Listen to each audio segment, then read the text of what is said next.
ದಿನ ಬೆಟ್ಟದಲ್ಲಿ ಒಂದು ಅಮ್ಮನವರ ರಥೋತ್ಸವ ನಡೆಯುವಂಥ ಒಂದು ಪದ್ಧತಿ ಇದೆ. ಅದೇ ಅಂತೆ ಇವತ್ತು ಅಮ್ಮನವರ ರಥೋತ್ಸವ ನಡೆದಿದೆ. ಸರಿಯಾದ ರೀತಿಯಲ್ಲಿ ಸಮಯಕ್ಕೆ ತಕ್ಕಂತೆ ಎಲ್ಲ ವಿಧಿಗಳು ಮುಗಿದಿದ್ದಾವೆ. ಮತ್ತು ಈಗ ರಥ ಇಲ್ಲಿ ನಮ್ಮ ದೇವಸ್ಥಾನದ ಒಂದು 3 ಪ್ರದಕ್ಷಿಣೆ 2 ಪ್ರದಕ್ಷಿಣೆ ಮಾಡಲಿದೆ. ಎಲ್ಲ ಸರಿಯಾದ ರೀತಿಯಲ್ಲಿ ನಡೆದಿರೋದು ಅತ್ಯಂತ ಸಂತೋಷದ ವಿಚಾರ. ನಾಡಿನ ಸಮಸ್ತ ಜನರಿಗೆ ಒಳ್ಳೆಯ ಆರೋಗ್ಯ, ಅಭಿವೃದ್ಧಿ, ಸಮೃದ್ಧಿ ಸುಭಿಕ್ಷವಾಗಿರಲಿ ಅಂತ ನಾವು ಪ್ರಾರ್ಥನೆ ಮಾಡಿದ್ದೀವಿ.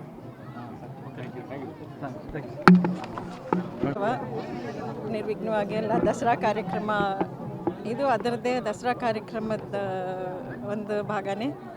ದಸರಾನು ಎಲ್ಲ ದೂರಿಯಾಗಿ ಚೆನ್ನಾಗಿ ನಡೀತು. ಇದೂ ಎಲ್ಲ ಇವತ್ತು ಸಂಭ್ರಮದಿಂದ ಎಲ್ಲರೂ ಆಚರಿಸಿದ್ದೀರ. ನಾವು ಅಷ್ಟೇ ಸಂಭ್ರಮದಿಂದ ಆಚರಿಸಿದ್ದೀವಿ. ತುಂಬ ಸಂತೋಷ. ಚಾಮುಂಡೇಶ್ವರಿ ಎಲ್ಲ ನಮ್ಮ ನಾಡಿನ ಜನತೆಗೆ, ನಮ್ಮ ದೇಶಕ್ಕೆ, ಎಲ್ಲ ಇದಕ್ಕೂ ದೇಶ ಸುಭಿಕ್ಷವಾಗಿರಲಿ, ಸಮೃದ್ಧಿ ಇರಲಿ, ನೀವೆಲ್ಲರೂ ಸಂತೋಷವಾಗಿರಲಿ. ಎಲ್ಲ ಜನದ ಮೇಲೆ ಚಾಮುಂಡೇಶ್ವರಿ ಅಮ್ಮನವರ ಕೃಪೆ ಇರಲಿ ಅಂತ ಎಲ್ಲರ ಪರವಾಗಿ ಅವ್ರನ್ನ ಕೇಳ್ಕೊತೀವಿ.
Champion